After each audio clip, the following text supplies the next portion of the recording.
de meditar nela, de fazer algumas anotações, e o Espírito Santo tocou meu coração de estar meditando no livro de segundo livro de Crônicas, e eu li livro de Neemias, Crônicas, terminei com o livro de Esdras, e esses livros, inclusive o primeiro livro de Crônicas, os teólogos dizem que foram escritos por Esdras, o sacerdote Esdras, e por Neemias. Esses primeiro e segundo Crônicas, Esdras e Neemias, foram escritos por esses dois homens de Deus. E teve alguns versículos, algumas passagens nesses livros me chamaram muita atenção.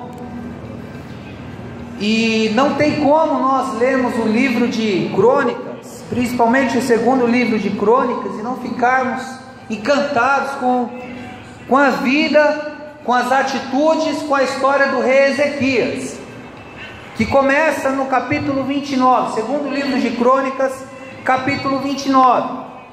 E nós ficamos encantados, meus irmãos, porque a despeito dos outros reis que vieram antes dele, dos que vieram depois dele, ele tomou algumas atitudes. O pano de fundo que o rei Ezequias, ele pegou o reino, ele tomou posse do reino, a realidade que estava a nação de Judá, a realidade que estava o povo do reino, a realidade que era a vida espiritual do povo, a realidade que era a vida financeira, era uma realidade de escassez, era uma realidade de desilusão, era uma realidade de caos. E diferente de mim, de muitas pessoas, quando pega algo para tomar frente, onde está no caos, onde as coisas estão dando errado, onde ninguém tem comunhão, onde há desordem, onde não há incentivo, onde não há saída. Ao contrário de mim, o rei Ezequias, ele teve uma escolha. Ele decidiu fazer algo diferente. Ele decidiu fazer as coisas certas. Porque existe uma diferença entre você fazer o que dá certo e eu e você fazer o que é certo. Muitos de nós acabamos escolhendo o caminho mais curto, o caminho mais fácil, porque afinal de contas é o caminho das coisas que funcionam, é o caminho do que dá certo. Todo mundo faz isso, mas muitas vezes não é o caminho que dá certo, não é o jeitinho brasileiro, não é as coisas que todo mundo faz, que é as coisas que Deus quer que a gente faça, amém? E o rei Ezequias, ele tomou uma decisão, e nós podemos observar isso no começo do livro de 2 Crônicas, capítulo 29, quando começa a história dele. E eu queria pedir que nesses poucos minutos que nós vamos conversar sobre a postura desse grande homem, que você abrisse o seu coração, que nós possamos estar atentos ao que Deus tem para falar com a gente essa noite, porque eu tenho certeza que do jeito que Deus impactou a minha vida, a minha oração é que Ele venha impactar a sua vida também. A igreja está comigo? Então abre a sua Bíblia no segundo livro de Crônicas, no capítulo 29. Se eu pudesse dar um título a essa mensagem, eu daria marcas de uma pessoa que faz a diferença. Repete comigo: marcas de uma pessoa que faz a diferença. Amém? Segundo livro de Crônicas, nós vamos ler alguns versículos do capítulo 29, segundo Crônicas, capítulo 29. Eu vou começar a ler aqui, e eu vou parar porque o texto que conta a história de Ezequias vai do capítulo 29 até o final do capítulo 32, começo do 33, e como é muito grande a história dele, a Bíblia dá muito destaque ao que ele fez, eu vou parar aqui nos primeiros versículos, amém? A igreja está comigo? Está escrito assim: Ezequias tinha 25 anos de idade quando começou a reinar, e reinou 29 anos em Jerusalém. O nome de sua mãe era Abia, filha de Zacarias. Ele fez o que o Senhor aprova, como tal tinha feito Davi, seu predecessor. No primeiro mês do primeiro ano do seu reinado, ele reabriu as portas do templo do Senhor e as consertou. Versículo 4: convocou os sacerdotes e os levitas e os reuniu na praça que fica do lado leste e disse: escutem-me, levitas, consagrem-se agora e consagrem o templo do Senhor, o Deus dos seus antepassados. Retirem tudo o que é impuro do santuário. Nossos pais foram infiéis, fizeram o que o Senhor nosso Deus reprova e o abandonaram. Desviaram o rosto do seu local de habitação do Senhor e deram-lhe as costas. Também fecharam as portas do pórtico e apagaram as lâmpadas. Não queimaram incenso, nem apresentaram holocausto no santuário para o Deus de Israel. Por isso a ira do Senhor caiu sobre Judá e sobre Jerusalém, e ele fez deles objeto de espanto, horror e zombaria, conforme vocês podem ver com seus próprios olhos.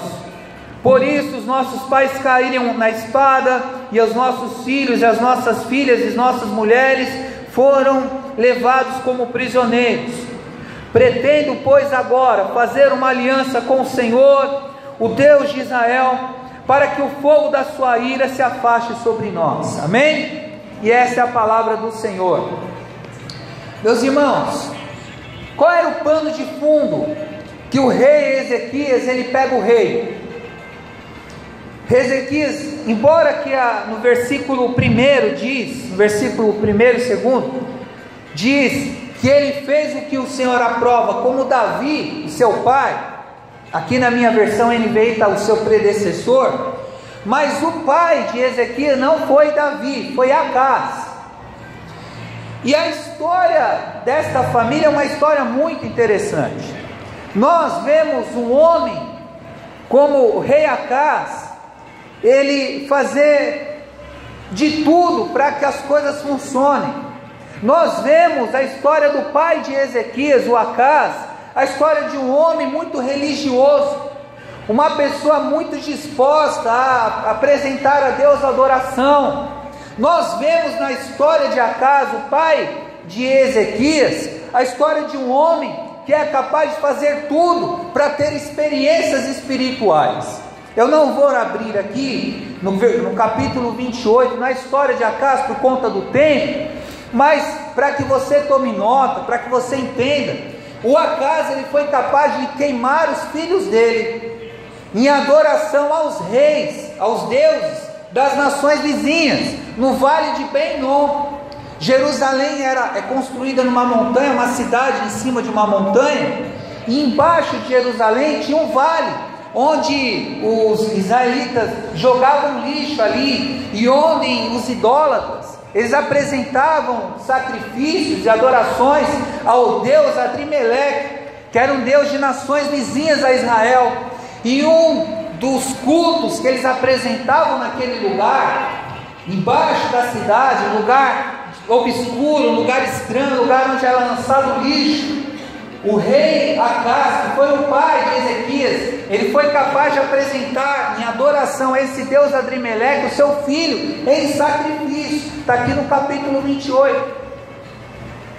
O rei Acaz, o pai de Ezequias, para ter experiências espirituais,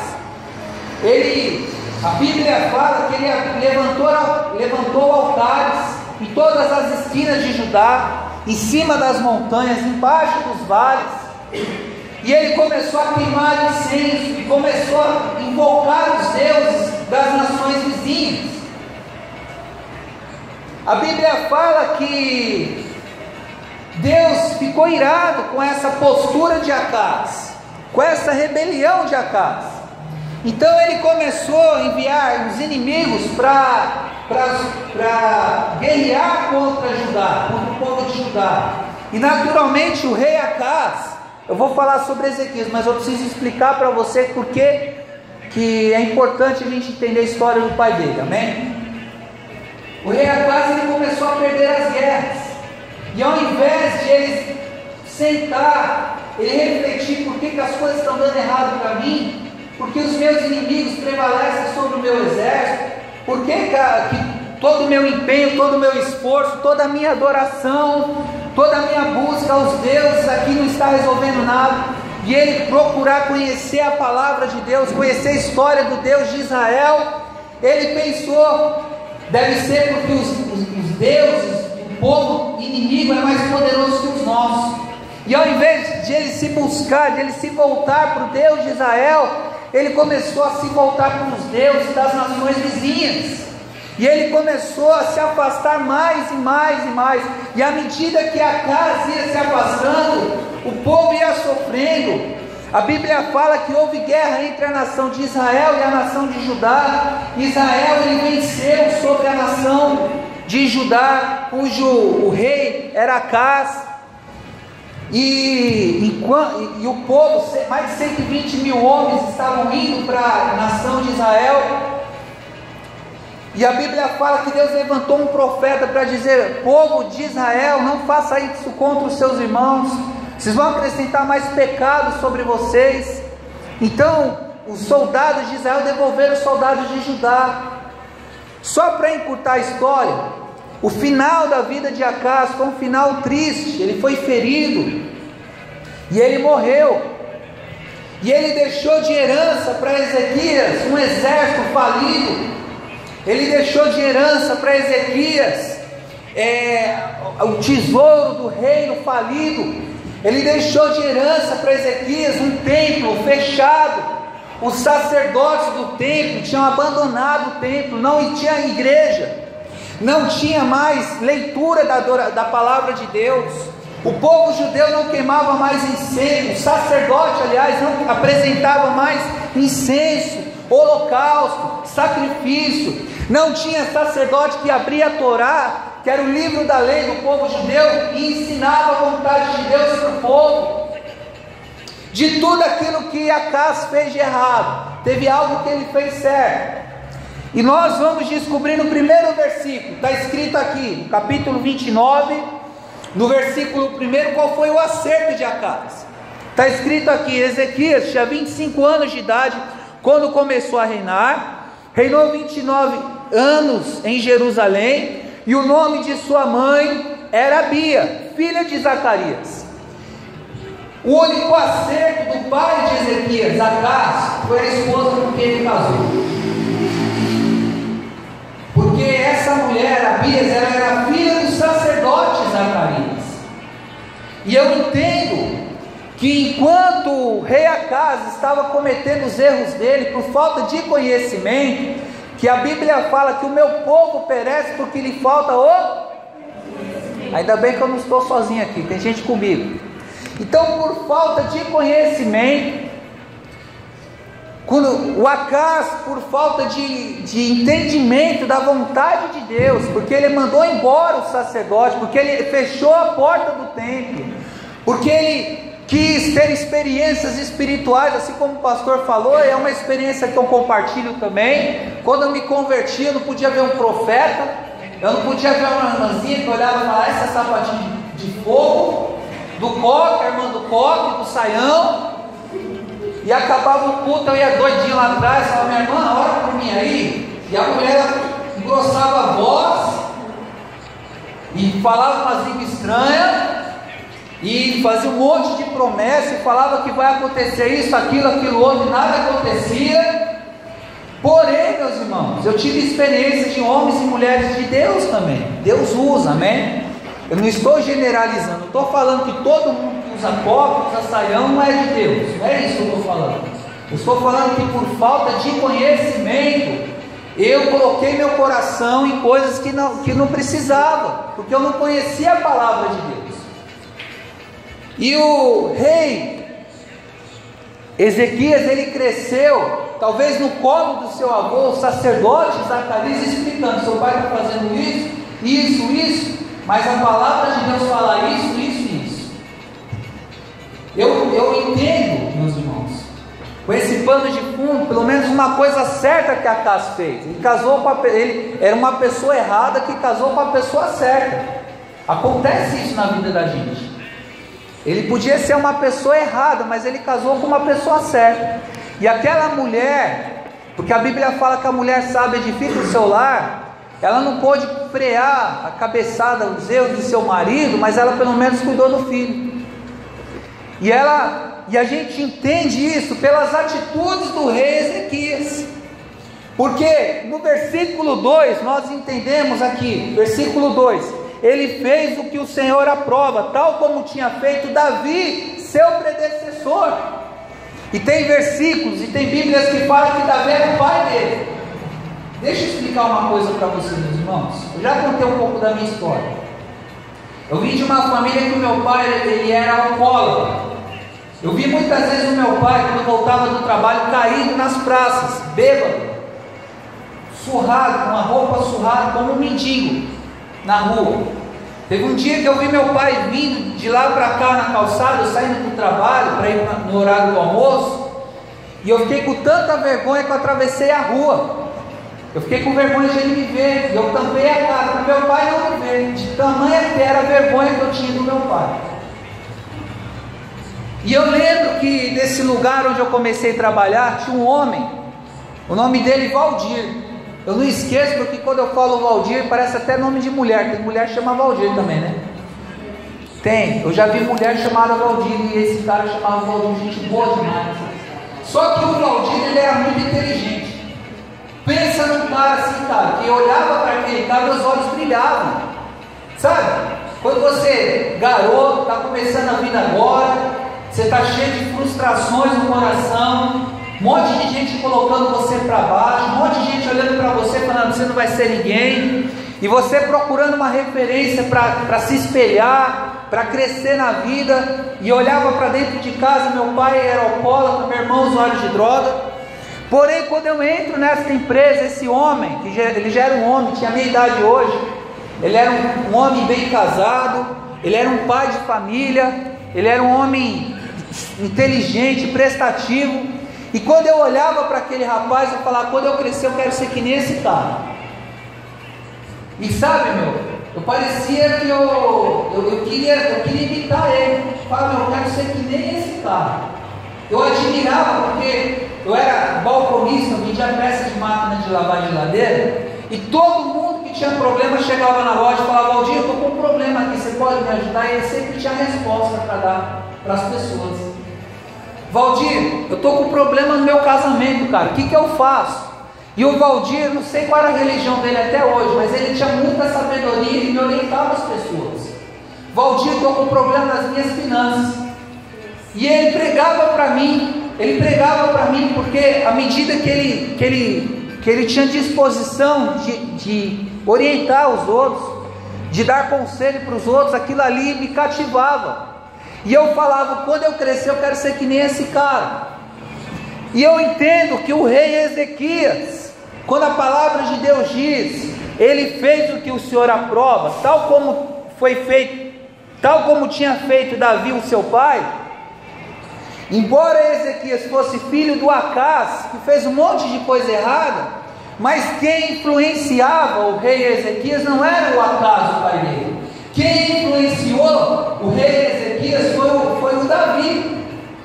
Eu quero abrir um parênteses aqui, e antes de eu continuar a mensagem, eu sei que tem jovens aqui, tem meninos, pessoas mais novas, né, adolescentes, que talvez você olhe para dentro da sua casa e fale, Deus, aqui do povo dentro da minha casa ninguém me inspira. Eu não quero ser igual ao meu pai, eu não quero ser igual à minha mãe, eu não quero ser igual ao meu irmão. Talvez você olhe para dentro da sua casa e você tem um irmão usuário de droga. Talvez você olhe para dentro da sua casa e você tem um pai alcoólatra. Talvez você olhe para dentro da sua casa e tem uma mãe que infelizmente ela não conseguiu continuar, não teve sabedoria. Mas Deus me usa para dizer, Deus vai colocar pessoas para te influenciar, amém? Deus vai colocar pessoas no seu caminho que vai te mostrar qual é o caminho da verdade. Eu quero falar para você que existem pessoas que Deus levanta para nos influenciar para aquilo que é certo, amém, meus irmãos? Nós olhamos para a televisão, nós olhamos para dentro da nossa casa, nós olhamos para dentro da escola, e é muito difícil achar alguém que você fala, não, vale a pena eu seguir o exemplo desse cara. É muito mais fácil a gente encontrar mau exemplo. Mas eu quero dizer pelos olhos da fé, Deus vai levantar pessoas para te influenciar. E eu quero dizer algo mais ainda: você vai ser uma pessoa que vai influenciar os outros que estão chegando depois. Eu quero falar que você vai ser uma pessoa que Deus vai levantar, que as pessoas vão olhar para você e falar, eu quero olhar, coçar o meu nariz que nem a Nailine coça o meu nariz dela, como ela coça bonito. Eu quero sorrir que nem a Juliana sorri. Eu quero tratar dos meus filhos como a Vilma trata dos filhos dela. Eu quero ser um marido como o Paulo é. Eu quero ser um líder de jovens como é o Murilo. Eu quero jogar bola como joga lá o Murilo, né? O Léo, não sei, eu nunca vi. Eu quero dizer isso, meus irmãos. Isso chamou muito a minha atenção, que o Acaz, ele não viveu, o Ezequias, ele não viu os dias de Davi, ele não viveu. Davi viveu muitos anos antes dele. Porém, Davi, o exemplo dele foi tão forte, a vida de Davi foi uma vida tão apaixonada, uma vida tão correta, uma vida tão polida, tão cheia de temor, cheia de adoração, cheia de exemplos, que mesmo que o Ezequias viveu muitos anos antes dele, ele foi influenciado, aliás, muitos anos depois, ele foi influenciado pelo exemplo de Davi, amém? E a primeira marca de um homem que faz a diferença, a primeira marca nós encontramos aqui no versículo 3, está escrito assim: no primeiro mês do primeiro ano do seu reinado, ele reabriu as portas do templo do Senhor e as consertou. Meus irmãos, uma pessoa que faz a diferença é uma pessoa que ela tem a atitude certa na hora certa. Uma pessoa que faz a diferença, ela não perde tempo com aquilo que é trivial, com aquilo que não tem importância. Ela vê que tem algo que precisa ser feito, e quando ela tem a oportunidade, a primeira coisa que ela faz é aquilo que precisa ser feito. Nós vemos aqui na vida do rei Ezequias uma atitude de uma pessoa que não tem medo de crítica, que não tem medo da retaliação, que não tem medo de mudança, porque diferente de outros reis que vieram antes dele, ele teve coragem de tomar uma decisão que ia mudar a história de todo o seu reino. E quando alguém toma uma decisão que pode mudar a história de outra pessoa, essa pessoa vai estar preparada para sofrer crítica, para ser julgada, para ser muitas vezes mal interpretada. Mas o rei Ezequias, ele não quer saber se vai agradar o grupo A, o grupo B, o grupo C. O interesse dele é agradar a Deus. E a primeira coisa que ele faz, eu acho interessante isso, que é uma marca de uma pessoa que faz a diferença. Ele toma a decisão certa, doa quem doer. Ele faz o que tem que ser feito, ainda que ninguém esteja fazendo. Ele toma uma decisão correta, ainda que ninguém queira tomar aquela decisão. E ele não perde tempo. Olha aqui comigo, no primeiro mês do primeiro ano.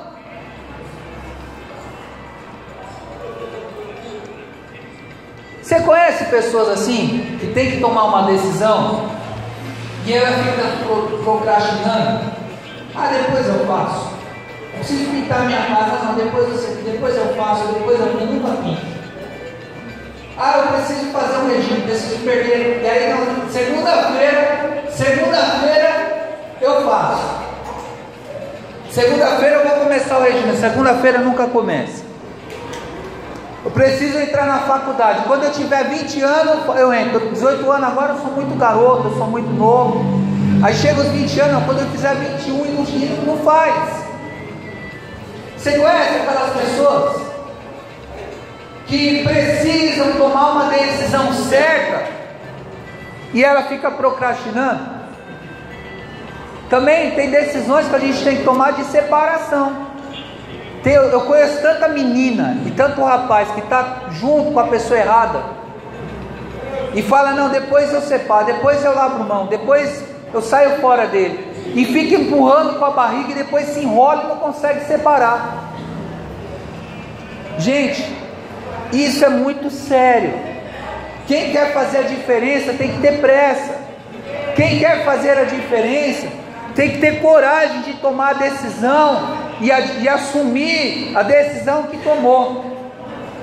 A igreja está entendendo? Diz um amém em nome de Jesus. Eu estou gostando dessa cara de ânimo da igreja, uma cara boa, quem gosta de ouvir a palavra. Eu estava vendo hoje de manhã a história do João Paulo, e para mim é o nome mais bonito que existe no Brasil, João Paulo. Embora meu nome não é João Paulo, mas João Paulo acho que é o nome mais bonito. O João Paulo é um menino de 18 anos que está fazendo algo extraordinário em Brasília. Ele é novo convertido, ele se converteu tem 2 anos. Ele não era batizado com o Espírito Santo, ele não falava em língua estranha, ele era ex-usuário de drogas. A família desse menino, uma família com problemas como a minha e como a sua família. Só que o João Paulo, ele decidiu ter experiências com Deus.